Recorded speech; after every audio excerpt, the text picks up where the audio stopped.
বিসমিল্লাহির রহমানির রহিম। সুপ্রিয় অনার্স তৃতীয় বর্ষের শিক্ষার্থীরা, আসসালামু আলাইকুম। কেমন আছো তোমরা? আশা করি ভালো আছো। তোমাদের সাথে আবারও অনলাইন ক্লাসে চলে আসলাম। আজকের এই অনলাইন ক্লাসে তোমাদের স্বাগত জানাচ্ছি আমি নূর আফসানা ইসলাম, প্রভাষক, হিসাব বিজ্ঞান বিভাগ, নোয়াখালী সরকারি কলেজ, নোয়াখালী। আজকে আমরা আমাদের তৃতীয় বর্ষের ব্যাংকিং ও বিমার কিছু গুরুত্বপূর্ণ বিষয় নিয়ে কথা বলবো। যেহেতু প্রথম ক্লাস, আমরা চেষ্টা করেছি আমাদের কোর্সটা সেভাবেই অর্গানাইজড করতে, অর্থাৎ আমরা একদম ফ্রম দ্য বিগিনিং শুরু করব। এখানে কিছু কথা তোমাদেরকে আমি বলতে চাচ্ছি। যদিও আমরা আমাদের ক্লাসরুমে হয়তো বা অনেকগুলো ক্লাস পেয়েছিলাম, আর এই করোনার প্যান্ডেমিকের কারণে অনেকগুলো আমরা সবাই জানি এখন আমাদের ক্লাসরুমে পাচ্ছি না, কিন্তু আমরা ক্লাসগুলোকে সেই ফ্লেভারটা দেওয়ার চেষ্টা করছি। তাহলে আজকে আমরা ব্যাংকিং ও বিমার আমাদের প্রথম চ্যাপ্টারটা নিয়ে কথা বলবো। প্রথম চ্যাপ্টারটা নিয়ে কথা বলার আগে তোমাদেরকে একটা বিষয় আমি একটু বলতে চাই। সেটা হচ্ছে, আমরা এই বইটাকে দুইটা ভাগে বিভক্ত করা হয়েছে, সেটা জানি।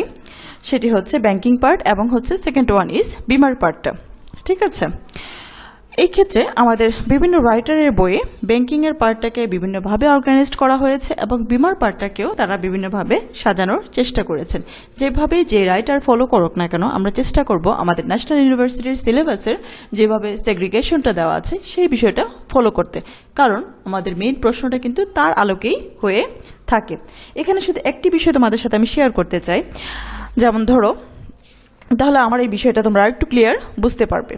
আমাদের ন্যাশনাল ইউনিভার্সিটির সিলেবাসটার পার্ট এ তে হচ্ছে আমাদের banking theories, loss and accounts, and part B তে দেওয়া আছে insurance theories, loss and accounts. That means 50% হচ্ছে ব্যাংকিং, 50% হচ্ছে আমার ইন্স্যুরেন্স। এখন পার্ট এর যে ইন্ট্রোডাকশন চ্যাপ্টারটাকে কোনো ভয়ে এখানে তিনটি পার্টে অর্থাৎ তিনটি অধ্যায়ে বিভক্ত করেছে। অর্থাৎ ন্যাশনাল ইউনিভার্সিটির সিলেবাসে এটি শুধুমাত্র একটি চ্যাপ্টার, কোনো বই এখানে তিনটি চ্যাপ্টারে বিভক্ত করেছে। এখন আমি যখন প্রশ্ন পড়তে যাব, আমার কিন্তু সেই অনুযায়ী আনসার হবে, অর্থাৎ প্রশ্ন হবে এখানে তিনটি চ্যাপ্টার বলে গণ্য হবে না। এখানে কিন্তু সেইভাবে এখান থেকে আমি একটি প্রশ্ন মাত্র পাবো। ছোট প্রশ্ন পেতে পারি, বড় প্রশ্ন তো অবশ্যই পাবো, সংক্ষিপ্ত প্রশ্ন এবং ক বিভাগের হচ্ছে অতি সংক্ষিপ্ত প্রশ্ন। এইভাবে করে আমার প্রশ্নটা সাধারণত সেগ্রিগেশন হয়ে থাকে। সো আমরা অবশ্যই আমাদের ন্যাশনাল ইউনিভার্সিটি সিলেবাসটা ফলো করব। যেহেতু প্রথম ক্লাস, আমরা এই বিষয়টা একটু মাথায় রাখবো। তাহলে চলো আবার ক্লাসটা শুরু কর। আজকে এখানে আমি কিছু প্রশ্ন সেট করার চেষ্টা করেছি, যেগুলোকে আমি আমার মতো করে সেট করেছি। এখান থেকে হয়তো বা হুবহু তোমাদের কোনো প্রশ্ন কমন পড়ে যাবে, বা এখান থেকে কোনো প্রশ্নের ক আসবে বা খ তোমাদের আসতে পারে, বা কোনোটা সেট একদম সরাসরি আসতে পারে। আমি প্রশ্নটা এভাবে অর্গানাইজড করার উদ্দেশ্য হলো প্রশ্নের গুরুত্বটা তোমাদেরকে বোঝানোর জন্য, বা খুব সহজে তোমরা যাতে প্রশ্ন কিভাবে আসে সেটা ভালোভাবে আমরা বুঝতে পারি। তাহলে একে কতে আমরা কি দিয়েছি? ব্যাংক ও ব্যাংকিং এর মধ্যকার পার্থক্য তুলে ধরো। খতে দিয়েছি আধুনিক ব্যাংকের মূলনীতিগুলো আলোচনা করো। 2 কতে দিয়েছি বাণিজ্যিক ব্যাংক কাকে বলে, বাণিজ্যিক ব্যাংকের বৈশিষ্ট্যসমূহ বর্ণনা করো এবং বাংলাদেশের অর্থনৈতিক উন্নয়নে ব্যাংকের ভূমিকা। আর 4 নম্বরে দিয়েছি বাণিজ্যিক ব্যাংকের কার্যাবলী আলোচনা করো। ঠিক আছে? তাহলে শুরু করা যাক। আমরা আমাদের প্রথম প্রশ্ন দিয়ে শুরু করছি।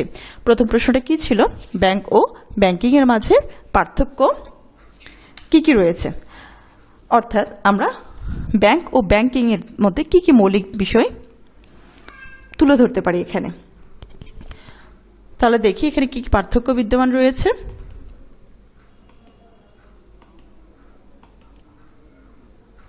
শুরুতে যদি ব্যাংকের কথা চিন্তা করি, ব্যাংক একটি আর্থিক মধ্যস্থকারী প্রতিষ্ঠান। অর্থাৎ ব্যাংক কি করে? এক্সটার্নাল লোকের থেকে আমানত গ্রহণ করে, ঋণ প্রদান করে এবং বিভিন্ন আর্থিক কার্যাদি সম্পাদন করে। এই দুইয়ের মাঝে সে তার প্রফিটটা গেইন করে নেয়, সে তার মুনাফাটা অর্জন করে। এজন্য ব্যাংকে একটি আর্থিক মধ্যস্থকারী প্রতিষ্ঠান বলা হয়। ঠিক আছে? অন্যদিকে ব্যাংকিংটা কি? ব্যাংকিং হচ্ছে তার সামগ্রিক কর্মকাণ্ডের একটি রূপ, অর্থাৎ যাবতীয় যে কার্যাবলী ব্যাংকে সম্পাদিত হয় সেটি হচ্ছে ব্যাংকিং। প্রতিষ্ঠান হিসেবে ব্যাংকের অবশ্যই একটি কি বিদ্যমান? আইনগত সত্তা বিদ্যমান। আর অপরদিকে ব্যাংকিংটা হচ্ছে ব্যাংকের একটি কাজ, এর কোনো লিগ্যাল এন্টিটি নেই। দেশে প্রচলিত আইন অনুযায়ী ব্যাংক গঠিত ও পরিচালিত হয়, আর ব্যাংক কোম্পানি অধ্যাদেশের আওতায় স্ব ব্যাংক সৃষ্ট নিয়ম অনুযায়ী ব্যাংকিং কার্য পরিচালিত হয়। অর্থাৎ ব্যাংকের অধ্যাদেশের আওতায় তারা তাদের কাজটাকে ভাগ করে ওইভাবে কাজটাকে পরিচালনা করার চেষ্টা করে, কিন্তু ব্যাংক অধ্যাদেশের বাইরে গিয়ে নয়। ব্যাংকিংয়ের সাফল্য নির্ভর করে দক্ষ ব্যাংকিংয়ের উপর। অর্থাৎ একটা ব্যাংক কখন সফল বলবো, যখন তার ব্যাংকিং অ্যাক্টিভিটিসগুলো সফলভাবে সে পরিচালনা করতে পারে, অর্থাৎ তার কাজটা কর্মকাণ্ডটা সে সফলভাবে এখানে পরিচালিত করতে পারে, তখনই তাকে আমরা একটি সফল ব্যাংক হিসেবে উল্লেখ করব। আর ব্যাংকিংয়ের সাফল্য নির্ভর করে দক্ষ ব্যাংকারের ওপর, অর্থাৎ তার টোটাল ম্যানেজমেন্ট সিস্টেমের ওপরই ডিপেন্ড করছে ব্যাংকিংয়ের সফলতা। তাহলে এই ছিল ব্যাংক আর ব্যাংকিংয়ের মৌলিক পার্থক্য। অর্থাৎ ব্যাংক হচ্ছে আর্থিক মধ্যস্থকারী প্রতিষ্ঠান এবং তার যাবতীয় যে সামগ্রিক কার্যাবলী, সেই কার্যাবলীটি হচ্ছে ব্যাংকিং। আমরা এক কথা এই বিষয়টা খুব সহজেই মনে রাখতে পারি। এখন আমরা আমাদের নেক্সট কোশ্চেনে যাচ্ছি। আধুনিক ব্যাংকের মূলনীতি। একটি ব্যাংক পরিচালনা করতে গিয়ে তার কিছু বেসিক প্রিন্সিপাল এখানে আছে।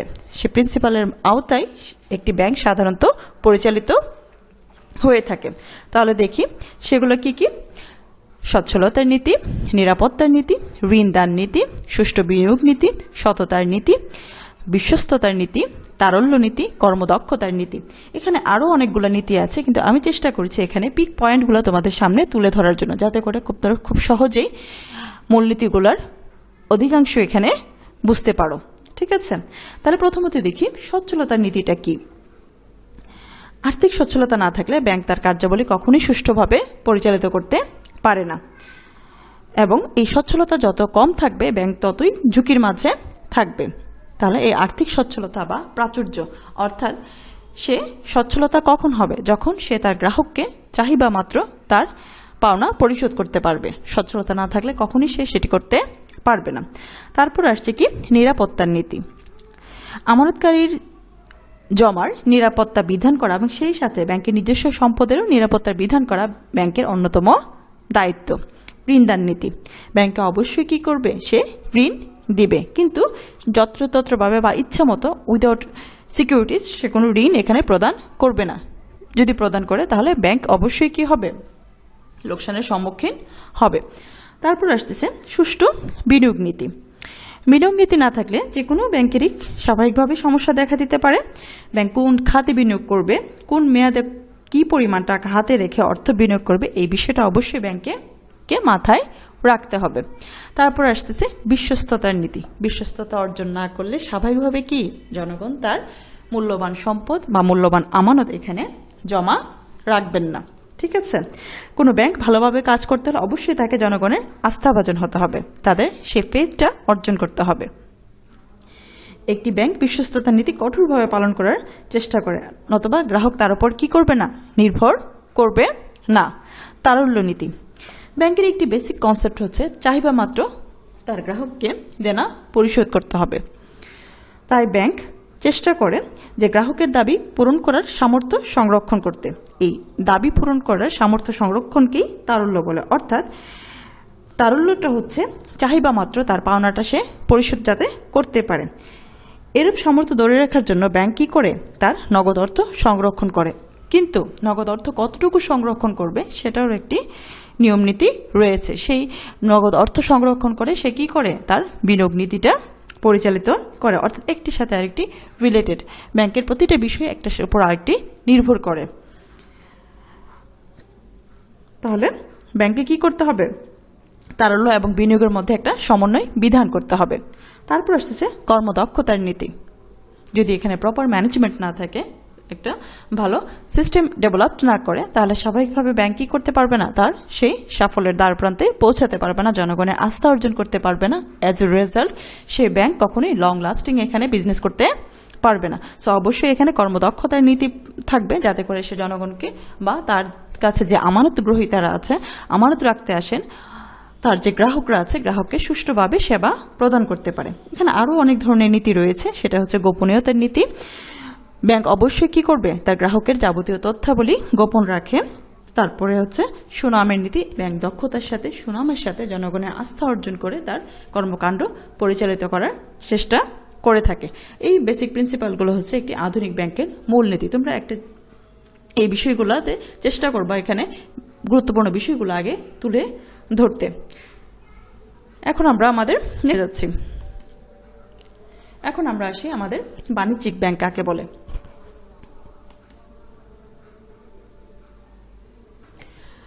ওকে, বাণিজ্যিক ব্যাংক তার নামের মাঝেই তার সংজ্ঞাটা এখানে লুকায়িত আছে।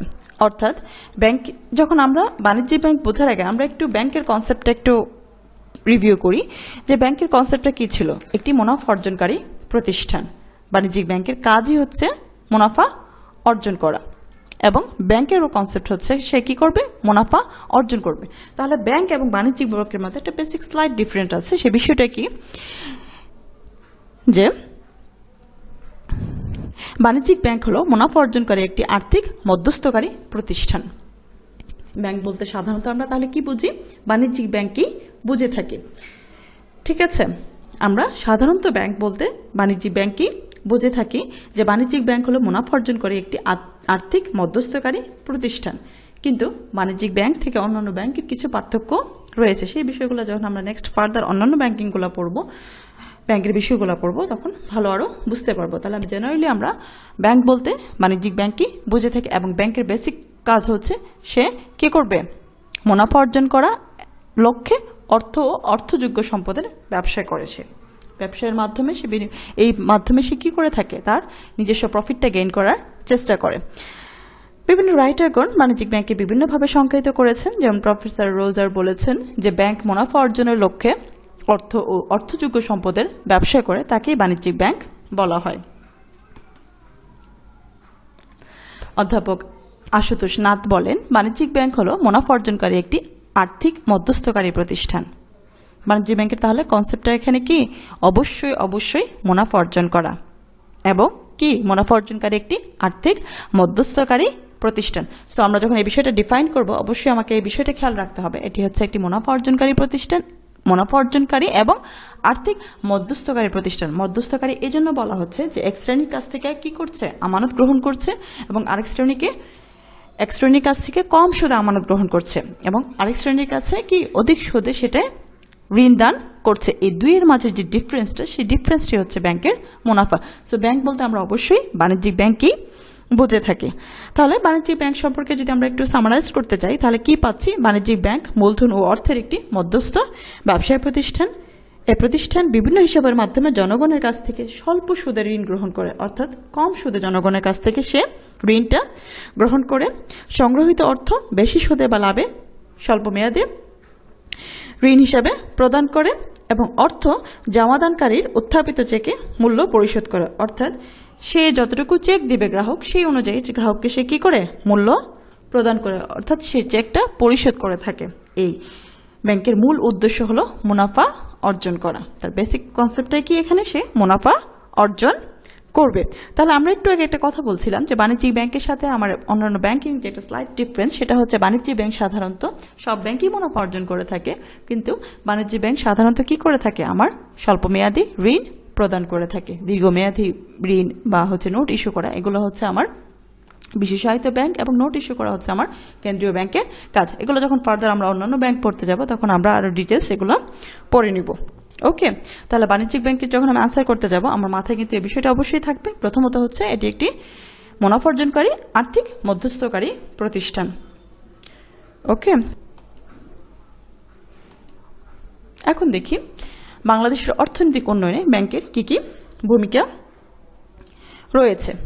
একটি দেশের অর্থনৈতিক উন্নয়নে ব্যাংকের অনেক গুরুত্বপূর্ণ অবদান রয়েছে, এবং আমাদের মতো উন্নয়নশীল দেশের জন্য এটি অধিক গুরুত্বপূর্ণ। তাহলে আমরা যদি বিষয়গুলো একটু ক্যাটাগরিজ করে থাকি, এই প্রশ্নটা আমার প্রতিবারই এসে থাকে যে কোনো দেশের অর্থনৈতিক উন্নয়নে ব্যাংকের গুরুত্বপূর্ণ ভূমিকা রয়েছে। সো অ্যাজ এ স্পেসিফিক আমরা যদি আমাদের দেশের প্রেক্ষাপটে তার উন্নয়নের ভূমিকার কথা বলতে যাই, তাহলে প্রথম যে বিষয়টা আসে সেটি হচ্ছে বিনিময়ের মাধ্যম সৃষ্টি করা। অর্থাৎ বিনিময়ের মাধ্যম ছাড়া কখনোই লেনদেন সুষ্ঠুভাবে সম্পন্ন করা সম্ভব নয়। যে কোনো কিছু করার জন্যই তার একটা মিডিয়াম বা ট্রানজ্যাকশন করার জন্য একটি মাধ্যমের প্রয়োজন। বাংলাদেশ ব্যাংক এজন্য কি করে থাকে, নোট ও মুদ্রার প্রচলন করে থাকে এবং বাণিজ্যিক ব্যাংকগুলো cheque, draft, pay order, credit card এগুলোর মাধ্যমে খুব সহজে বিনিময়ের মাধ্যম সৃষ্টি করে থাকে। তাহলে ব্যাংকের বেসিক এবং একমাত্র যে গুরুত্বপূর্ণ কাজটা সেটি হচ্ছে কি বিনিময়ের মাধ্যম সৃষ্টি করা। বিনিময়ের মাধ্যমের ফলে কি হচ্ছে, সঞ্চয় সংগ্রহ হচ্ছে এবং মূলধন গঠন করা হচ্ছে। সঞ্চয় সংগ্রহ কিভাবে, মানুষ তার বর্তমান সবটুকুই ভোগের জন্য ব্যয় করে না, সে স্বভাবতই চায় যদি তার কোনো উদ্ধৃত থেকে থাকে, অর্থাৎ তার চাহিদা পূরণ করার পরেও যদি তার কাছে কোনো উদ্ধৃত অর্থ থেকে থাকে, সেই অর্থটা সঞ্চয় করার জন্য, এবং এই সঞ্চয়কৃত অর্থ থেকে আস্তে আস্তে সাধারণত কি গঠিত হয়, ক্যাপিটালটা ফরমেশন হয়ে থাকে, ক্যাপিটাল রিফর্ম করে এখানে। ঠিক আছে, তাহলে সঞ্চয় সৃষ্টি ও মূলধন গঠন একে অপরের সাথে ওতপ্রোতভাবে জড়িত, এবং এই মূলধনের অভাবে আমরা সাধারণত আমাদের দেশে অনেক ধরনের প্রাকৃতিক সম্পদ রয়েছে, সেগুলোকে অর্গানাইজড করে বিনিয়োগ করা সম্ভব হচ্ছে না, একমাত্র কিসের অভাবে, মূলধনের অভাবে। সো মানুষের মাঝে মূলধনের সঞ্চয়ের আগ্রহ সৃষ্টি এবং মূলধন গঠন করাও ব্যাংকের অন্যতম একটি কাজ। তারপর আসছে কি মূলধন সরবরাহ করে। ব্যাংক শুধুমাত্র সেই মূলধনটাকে সংরক্ষণ করেন না, সে কি করে থাকে, সেই মূলধনটা বিনিয়োগের মাধ্যমে বিভিন্ন জায়গায় সাপ্লাই করে। কিভাবে, যে বিশেষায়িত ব্যাংকসমূহ রয়েছে তাদের সৃষ্ট মূলধন দেশের প্রয়োজনে বিভিন্ন খাতে ঋণ দেয় এবং তা লাভজনক খাতে বিনিয়োগ করে। সেই লাভজনক খাতে বিনিয়োগের ফলে কি হয়, স্বাভাবিকভাবেই মানুষ বিনিয়োগ করে কিসের আশায়, প্রফিটের আশায়। সো প্রফিট যখন গেইন হয়, সে ফার্দার আবার অন্য কোনো জায়গায় বিনিয়োগ করে। এভাবেই মূলধন এক জায়গা থেকে আরেক জায়গায় মূলধনটা ট্রান্সফার হতে থাকে। তারপর আসছে আভ্যন্তরীণ বাণিজ্যের উন্নয়ন। ব্যাংক তার বিভিন্ন কাজের মাধ্যমে ব্যবসা বাণিজ্যের উন্নয়নে বিভিন্ন ভূমিকা পালন করে থাকে, যেমন মূলধন সরবরাহ করে থাকা, অর্থের নিরাপদ সংরক্ষণ, অর্থাৎ সংরক্ষিত অর্থের নিরাপত্তা প্রদান করা, অর্থ এক স্থান থেকে অন্য স্থানে স্থানান্তর করতে, এবং শেয়ার ও ঋণপত্র বিক্রয় করতে। তাহলে আভ্যন্তরীণ বিভিন্ন কাজে বাণিজ্যিক ব্যাংকগুলো সাহায্য করছে। তারপর আসছে বৈদেশিক বাণিজ্যে সহায়তা করা। ব্যাংক তার বিভিন্ন কার্যের মাধ্যমে যে ফরেন ট্রেডগুলো আছে সেটাতে সাহায্য করে থাকে, যেমন কি আমদানি রপ্তানিকারককে বিভিন্ন প্রয়োজনে কি করে থাকে, অর্থ সংস্থান করে থাকে, প্রত্যয়পত্র ইস্যু করে থাকে, সেটাকে আমরা এলসি বলে জানি। সাধারণত আমরা দেখি এক দেশের বায়ার আরেক দেশের থাকে কি ক্রেতা থাকে, সো তাদের পক্ষে গিয়ে টাকা লেনদেন করাটা খুবই একটি দুর্বোধ্য কাজ, এবং সেটি একটি সময় সাপেক্ষ এবং সেটি নিরাপত্তারও বিঘ্ন ঘটায়। সো ব্যাংকের মাধ্যমে খুব সহজে এলসি ওপেন করে তারা এই কাজগুলো করতে পারছে। সো বৈদেশিক বাণিজ্য সম্প্রসারণে ব্যাংক খুবই গুরুত্বপূর্ণ ভূমিকা এখানে পালন করছে। তারপরে বিনিময় বিলের স্বীকৃতি প্রদান এবং বৈদেশিক মুদ্রার বিনিময় হার নির্ধারণ করা। দ্য মোস্ট ইম্পর্টেন্ট থিং, যে বৈদেশিক মুদ্রার অর্থাৎ আমাদের দেশের 1 টাকা মালয়েশিয়ানে কত টাকা সেটা এখানে নির্ভর করছে, বা আমাদের দেশের 1 টাকা ইউএস ডলারে সেটা কত টাকা, সেই টাকাটা কনভার্ট করে ব্যাংক সেটা কনভার্ট করে দিচ্ছে, যেটা আমার বৈদেশিক বাণিজ্য সম্প্রসারণে খুব বেশি পরিমাণে সহযোগিতা করছে। খুব দ্রুততার সাথেই লেনদেনটা আমার এখানে সম্পাদন করা যাচ্ছে। তারপর আসছে কি শিল্পের উন্নয়ন। আমাদের দেশে অনুন্নত দেশ থেকে আমরা আস্তে আস্তে উন্নয়নশীল দেশের দ্বার প্রান্তে পৌঁছে যাচ্ছি একমাত্র আমাদের ইন্ডাস্ট্রিয়াল ডেভেলপমেন্টের কারণে। আমরা প্রায়ই দেখে থাকি যে আমাদের দেশের যে অনুন্নত জায়গাগুলো, সেই রুরাল জায়গাগুলো তো এখন ইন্ডাস্ট্রি পৌঁছে গেছে, অর্থাৎ ইন্ডাস্ট্রিয়াল ডেভেলপমেন্টটা খুব দ্রুত কাজ করছে। এর একমাত্র কারণ হচ্ছে ব্যাংকগুলোতে মানুষ খুব সহজে ঋণ পাচ্ছে এবং সেটা শিল্পের সম্প্রসারণে সহায়তা করছে। তারপর আসছে কি কৃষির উন্নয়ন। আমাদের দেশে কৃষির নির্ভরশীল একটি দেশ। এই কৃষি নির্ভরশীল দেশে আমাদের বিভিন্ন খাতে কৃষি ব্যাংক ঋণ প্রদান করে থাকছে। সেক্ষেত্রে কি হচ্ছে, সার কিনতে ঋণ দিচ্ছেন, বীজ কিনতে ঋণ দিচ্ছেন, অর্থাৎ কৃষি সে খুব সহজে এক ফসল থেকে আরেক ফসলের মাধ্যমে সে তার ঋণটাও পরিশোধ করতে পারছে। অর্থাৎ এই ক্ষেত্রে শিল্পটা কৃষির উন্নয়নের ক্ষেত্রে যেখানে আমার কোনো অনাবাদি জমি পড়ে থাকছে না, সো একটা ব্যাংক খুব সহজেই ঋণ প্রদানের মাধ্যমে সেখানে আবাদ ঘটানোর চেষ্টা করছে এবং দেশের অর্থনৈতিক উন্নয়নে খুব গুরুত্বপূর্ণ ভূমিকা পালন করছে। তারপর আসি ক্ষুদ্র ও কুটির শিল্প উন্নয়ন। ক্ষুদ্র কুটির শিল্প উন্নয়নের জন্য আমাদের এখানে ক্ষুদ্র ও কুটির শিল্পের যে ছোট ছোট শিল্পগুলো আছে, সেই হস্তশিল্প, তারপরে ডেইরি ফার্মগুলো, আমাদের মৎস্য চাষ, এই সবগুলোতেই ব্যাংক কি করে থাকে, আর্থিক সহায়তা প্রদান করছে, শিল্পের সম্প্রসারণে সহায়তা করছে। তারপর আসছে কি সরকারের রাজস্ব বৃদ্ধি। আলটিমেটলি এগুলা গভর্নমেন্টকে কি করছে, তার ট্যাক্সটা কালেক্ট করতে সাহায্য করছে। এবং এই রাজস্ব বৃদ্ধির মাধ্যমে গভর্নমেন্ট কি করছে, অপরদিকে আমাদেরই সেবা দেওয়ার চেষ্টা করছে। সো একটা ব্যাংক দেশের অর্থনৈতিক উন্নয়নে খুবই গুরুত্বপূর্ণ ভূমিকা পালন করছে। এবং বাংলাদেশের মতো উন্নয়নশীল দেশে তো ব্যাংকের সহযোগিতা ছাড়া এই অবস্থানটাকে ধরে রাখা কখনোই সম্ভব ছিল না। সো সেই পরিস্থিতি, যেই পরিস্থিতিতে এখন আমরা এসেছি বা ভবিষ্যতে আমরা যে পরিস্থিতির দিকে এগিয়ে যাচ্ছি, সেই ক্ষেত্রে ব্যাংক অনেকাংশেই হেল্প করে যাচ্ছে। ব্যাংকের আর্থিক সহায়তা এবং তার বিভিন্ন অ্যাক্টিভিটিসের মাধ্যমে বাংলাদেশের অর্থনৈতিক উন্নয়নে অনেকাংশেই ভূমিকা পালন করছে। এখন আমরা দেখি বাণিজ্যিক ব্যাংকের অনেক ধরনের বৈশিষ্ট্য রয়েছে। কি কি বৈশিষ্ট্য এখানে বিদ্যমান? বাণিজ্যিক ব্যাংকের এখানে বিভিন্ন বৈশিষ্ট্য রয়েছে। তার মধ্যে প্রথম যে বৈশিষ্ট্যটি আছে সেটি হচ্ছে কি ব্যাংকের গঠন। তাহলে গঠনটা যদি আমরা একটু দেখি, বাণিজ্যিক ব্যাংকের গঠন অন্যান্য ব্যাংকের থেকে সহজ এবং স্বতন্ত্র। খুব সহজেই বাণিজ্যিক ব্যাংকটা গঠন করা সম্ভব কিসের মাধ্যমে? ব্যাংকিং আইনের, প্রচলিত ব্যাংকিং আইনের মাধ্যমে বাণিজ্যিক ব্যাংকটা গঠন করা সম্ভব। এবং সাধারণত মালিকানার প্রকৃতি অনুসারে অংশীদারি, কোম্পানি আইন এবং সমবায় আইনের আওতায় দেশের প্রচলিত ব্যাংকিং আইনের বলে আমার বাণিজ্যিক ব্যাংকটা গঠিত হয়। দ্বিতীয়ত হচ্ছে বাণিজ্যিক ব্যাংকের একমাত্র কাজ হচ্ছে মুনাফা অর্জন করা। বাণিজ্যিক ব্যাংকটি আর্থিক মধ্যস্থকারী প্রতিষ্ঠান এবং তার মেইন উদ্দেশ্যই হচ্ছে কি মুনাফা অর্জন করা। তারপর হচ্ছে কি মালিকানা। মালিকানার দৃষ্টিকোণ থেকেও বাণিজ্যিক ব্যাংকে আলাদা বৈশিষ্ট্যের দাবিদার, যে বাংলাদেশের প্রেক্ষিতে কেন্দ্রীয় ব্যাংক এবং অন্যান্য বিশেষায়িত ব্যাংকগুলো সাধারণত রাষ্ট্রীয় মালিকানায় পরিচালিত হলেও বাণিজ্যিক ব্যাংক কিন্তু সাধারণত বেসরকারি মালিকানায় বা ক্ষেত্রবিশেষে প্রাইভেট পাবলিক পার্টনারশিপ পিপিপির আওতায়ও বাণিজ্যিক ব্যাংকটা গঠিত হচ্ছে। অর্থাৎ সরকারি বেসরকারি যৌথভাবেই এই বাণিজ্যিক ব্যাংকটি গঠিত হচ্ছে। তারপর আসছে কি আমার সঞ্চয় সংগ্রহ, স্বল্পমেয়াদী ঋণ দান। জনগণের উদ্ধৃত অর্থ সে জমা রাখে এখানে, এবং সেই জমাকৃত অর্থই কি করে স্বল্পমেয়াদী বেশি সুদে ঋণ প্রদান করে থাকছে।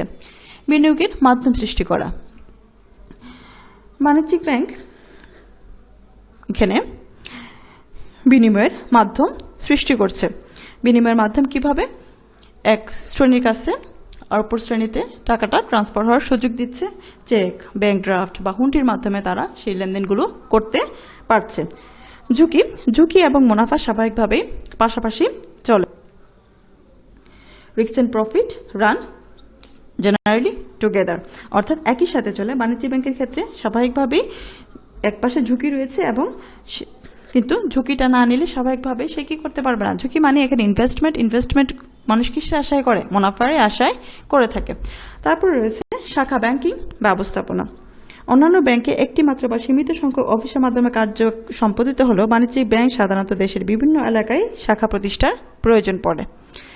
আমরা যদি সিম্পলি আমরা খুব সহজে ব্র্যাক ব্যাংকের কথা যদি চিন্তা করে দেখি, আমাদের দেশে আনাচে কানাচে হেড অফিস সাধারণত আমাদের ঢাকায় অবস্থিত হলো, এটা আনাচে কানাচে সর্বত্রই সে শাখা ব্যাংকিং ব্যবস্থার মাধ্যমে ছড়িয়ে ছিটিয়ে আছে, সুবিধাটা দিচ্ছে।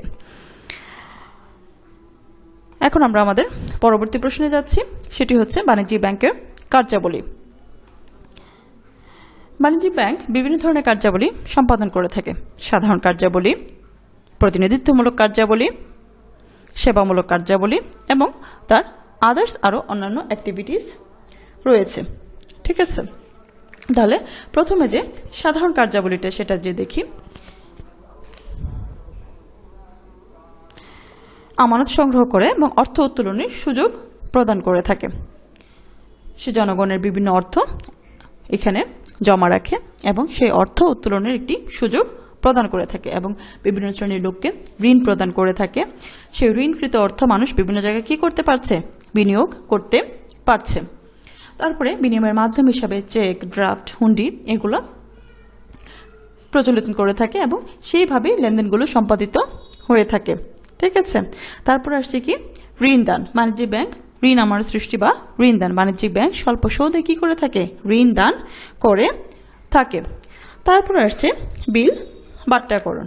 বিল বাট্টাকরণ বাণিজ্যিক ব্যাংকের আরেকটি গুরুত্বপূর্ণ কাজ, এবং বিভিন্ন প্রকার বিল মেয়াদ পূর্তিতে বাট্টা করে থাকে বা মেয়াদ পূর্তির পূর্বেও বাট্টা করার সুযোগ প্রদান করে থাকে। মেয়াদ পূর্তির পূর্বে বাট্টা করলে সাধারণত তারা একটা কি ডিসকাউন্ট কেটে রাখে। ঠিক আছে, তাহলে এইভাবে করে বাণিজ্যিক ব্যাংক এবং বৈদেশিক বিনিময়ে সহায়তা করে। আমরা একটু আগেও দেখছিলাম যে বাণিজ্যিক ব্যাংক এলসি ওপেন করতে সাহায্য করে, বিভিন্ন প্রকার বৈদেশিক লেনদেন এবং বৈদেশিক মুদ্রার বিনিময় হার নির্ধারণ করতে সাহায্য করে। এভাবে তার সাধারণ কার্যাবলীর মাধ্যমে দেশের অর্থনৈতিক গতি ত্বরান্বিত করার চেষ্টা করে।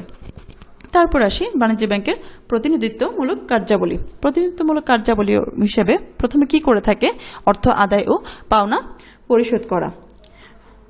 সরকারের পক্ষে বা তার গ্রাহকের পক্ষে কি করে থাকে? চেক, ড্রাফট বা বিভিন্ন প্রকার বিলের অর্থ জমা করে থাকে। আমরা যদি একটু দেখি যে বিভিন্ন প্রকার বিল অর্থাৎ বিদ্যুৎ বিল, গ্যাস বিল, এগুলো সরকারের পক্ষে বাণিজ্য ব্যাংক কি করছে? আদায় করে। তারপরে চেক ইস্যু করছে। শেয়ার ও সিকিউরিটিজ ক্রয় বিক্রয় করে। বিভিন্ন কোম্পানির শেয়ার, স্টক, ডিবেঞ্চার ইত্যাদি ক্রয় বিক্রয় করা বাণিজ্য ব্যাংকের অন্যতম কাজ। এবং বাণিজ্য ব্যাংক কি করে থাকে? সাধারণত ওসি হিসেবে কাজ করে থাকে, গ্রাহকদের ট্রাস্টি হিসেবে কাজ করে, কি গ্রাহকদের সম্পত্তির রক্ষণাবেক্ষণ ও ওয়ারিশগণের মধ্যে তা ভাগ বন্টন করার ব্যবস্থা করে থাকে। কেন্দ্রীয় ব্যাংকের প্রতিনিধিত্বমূলক কার্যাবলী, এই যে সাধারণ কার্যাবলীগুলো রয়েছে, এই কার্যাবলীর মাধ্যমে সে কেন্দ্রীয় ব্যাংকের প্রতিনিধিত্ব করে থাকে। তারপর অর্থ ও সম্পদের নিরাপদ সংরক্ষণ এবং মোস্ট ইম্পর্টেন্টলি গোপনীয়তা রক্ষা করা। অর্থাৎ বাণিজ্য ব্যাংক কি করে থাকে? তার গ্রাহকের যাবতীয় তথ্যাবলী সে আরেকজনের কাছে সেটা সাপ্লাই করে না, সাধারণত গ্রাহক চাহিদা মাত্র তাকেই এই তথ্যগুলা দেওয়া হয়। সেজন্য একটি হিসাবের যাবতীয় তথ্য আমরা কিন্তু খুব সহজেই আদায় করতে পারি না। অর্থাৎ যার গ্রাহক, যার অ্যাকাউন্ট, যার হিসাব, সেই একমাত্র সেটি প্রকাশ করতে পারে। বাণিজ্য ব্যাংক সেই গোপনীয়তাটা রক্ষা করে থাকে। এখন দেখি বাণিজ্য ব্যাংকের বিভিন্ন সেবামূলক কার্যগুলি কি কি। অর্থ স্থানান্তর। বাণিজ্য ব্যাংক বিনিময়ের মাধ্যম হিসাবে ব্যবহার করে এক স্থান থেকে আরেক স্থানে অর্থ স্থানান্তর করে থাকে। উন্নত প্রযুক্তির সেবা। এই বিষয়টা কি? যে এটিএম কার্ড বা বোর্ডের মাধ্যমে বাণিজ্য ব্যাংক কি করে থাকতে তার গ্রাহকের জীবনযাত্রাটা অনেক বেশি সহজ করে দিয়েছে। তারপর আসছে তথ্য সরবরাহ, পরামর্শ দান, সচ্ছলতার সনদ প্রদান। বিভিন্ন প্রকার তথ্য সরবরাহ করে ব্যাংকের গুরুত্বপূর্ণ গ্রাহকদের প্রয়োজনে বাণিজ্য ব্যাংক বিভিন্ন প্রকার তথ্য দিয়ে থাকে, যেমন যেগুলো গ্রাহককে খুব গুরুত্বপূর্ণ সিদ্ধান্ত নিতে সাহায্য করে। পরামর্শ প্রদান। বাণিজ্য ব্যাংক গ্রাহকদের ব্যবসা সংক্রান্ত আয়কর বিষয়ে বা বিনিয়োগ বিষয়ে বিভিন্ন প্রকার পরামর্শ দিয়ে থাকে। তারপর আসছে কি? সচ্ছলতার সনদ প্রদান। বর্তমানকালে বিভিন্ন দেশে এমনকি বিদেশে যখন কোনো স্টুডেন্ট বা কোনো ব্যবসায়ী গমন করতে যায়, তার একটা সলভেন্সি সার্টিফিকেটের প্রয়োজন হয়, যেটি বাণিজ্য ব্যাংক কি করে থাকে? প্রদান করে থাকে। তাহলে এই ছিল মোটামুটি বাণিজ্য ব্যাংকের 3 ধরনের কার্যাবলী। সাধারণ কার্যাবলী, জেনারেল কার্যাবলী হিসাবে সে সাধারণত কি করে থাকে? বিনিয়োগ করে থাকে, অর্থ আমানত গ্রহণ করে এবং সেটি ঋণ দান করে থাকে। এবং তার প্রতিনিধিত্বমূলক কার্যাবলী হিসেবে সে কি করে থাকে? এখানে অর্থ আদায় ও পাওনা পরিশোধ করে থাকে, শেয়ার, সিকিউরিটিজ ক্রয় বিক্রয় করে থাকে এবং গ্রাহকের গোপনীয়তা রক্ষা করে থাকে। আর সেবামূলক কার্যাবলী হিসেবে বিভিন্ন প্রকার সার্ভিস এখানে প্রদান করে। গ্রাহক কত দ্রুত, কত সহজে তার সেবাটা এখানে পেতে পারে, সেই বিষয়টা এনশিওর করে এখানে বাণিজ্যিক ব্যাংক। এছাড়াও তার আরও অনেক কার্যাবলী রয়েছে যেগুলো বাণিজ্যিক ব্যাংকের অর্থবাজারের মধ্যমণি হিসেবে পরিচালিত হতে সাহায্য করে। যেমন নিজস্ব ব্যবসা প্রতিষ্ঠান পরিচালনার স্বার্থে ব্যবসা সংক্রান্ত বিভিন্ন কাজে সম্পাদন সাহায্য করে। অধস্থন শাখা সমূহ তত্ত্বাবধান ও তাদের কার্যাবলী বাণিজ্য ব্যাংক কি করে থাকে? মনিটরিং করে থাকে এবং কর্মীদের প্রশিক্ষণ প্রদানের ব্যবস্থা করে থাকে। আমরা জানি প্রশিক্ষণ স্বাভাবিকভাবে কি দক্ষতা বৃদ্ধিতে সহায়তা করে। একটা মানুষ কখন তার কাজে কর্মে দক্ষতা হতে হবে, যখন সে খুব ভালোভাবে সেটা আত্মস্থ করতে পারবে। সেই আত্মস্থ করার বিষয়টা সাধারণত ট্রেনিংয়ের মাধ্যমে সে পেয়ে থাকে এবং সম্ভব হলে সে নিজস্ব প্রশিক্ষণ ইনস্টিটিউট পরিচালনা করে থাকে। ব্যাংক ও ব্যবসায়ের উন্নয়নে গবেষণা কার্যক্রম পরিচালনা করে। আমরা প্রায়ই দেখি বিভিন্ন ধরনের জার্নালে ব্যাংক সম্পর্কে অনেক ধরনের জার্নাল প্রকাশিত হয়, সেইগুলোতে বাণিজ্যিক ব্যাংক অনেকাংশেই সাহায্য করে থাকে এবং বিভিন্ন সময়ে সেই জার্নালগুলো নিয়ে কি করে থাকে? বিভিন্ন রিপোর্ট বা পাবলিকেশন সেখানে প্রকাশ করে থাকে। তাহলে এই ছিল আমার বাণিজ্যিক ব্যাংকের কার্যাবলী। আমি আজকে চেষ্টা করেছি প্রশ্নগুলোকে খুব সহজে তোমাদের সামনে এখানে তুলে ধরার এবং প্রশ্নের যে বেসিক ইনফরমেশনগুলো আছে সেগুলো দিয়ে দেওয়ার জন্য। আর বাকি বিস্তারিত আমরা যদি একটা বইয়ের সাহায্য নেই, যে কোনো বই, তাহলে আমরা খুব সহজেই বিষয়গুলো একটু বুঝতে পারবো। থিওরিটিক্যাল বিষয় আমরা চেষ্টা করেছি এখানে জিস্ট বিষয়গুলো তোমাদের সামনে তুলে ধরতে। সো আজকে এই পর্যন্তই। ভালো থেকো আর এতক্ষণ মনোযোগ সহকারে ক্লাসটি শোনার জন্য তোমাদের ধন্যবাদ। ইনশাআল্লাহ আমরা আবারও আমাদের এই চ্যাপ্টারে আরও কিছু গুরুত্বপূর্ণ প্রশ্ন নিয়ে আমরা তোমাদের সাথে নতুন একটি ক্লাস করব, তারপর আমরা এই চ্যাপ্টারটা ক্লোজ করে দেবো। আমরা চেষ্টা করবো প্রত্যেকটা চ্যাপ্টারেই ইম্পর্টেন্ট প্রশ্নগুলো, ইম্পর্টেন্ট ইস্যুসগুলো, ইম্পর্টেন্ট টপিকসগুলো তোমাদের সামনে তুলে ধরতে, যাতে করে তোমরা এই হিউজ সিলেবাসটা খুব সংক্ষিপ্ত আকারে মাথায় রাখতে পারো। অ্যাজ এ থিওরিটিক্যাল বিষয় আমার মাথায় এমনি একটা প্রেশার থাকে যে আমি এতগুলো বিষয় কীভাবে মনে রাখবো। সো এই টেন্স ফিল না করে আমরা চেষ্টা করব বিষয়গুলোকে খুব সহজে আমাদের ভাষায় করে এবং জিস্ট বিষয়গুলো, মৌলিক বিষয়গুলো ঠিক রেখে প্রশ্নগুলো আনসার করতে। ধন্যবাদ। আল্লাহ হাফেজ।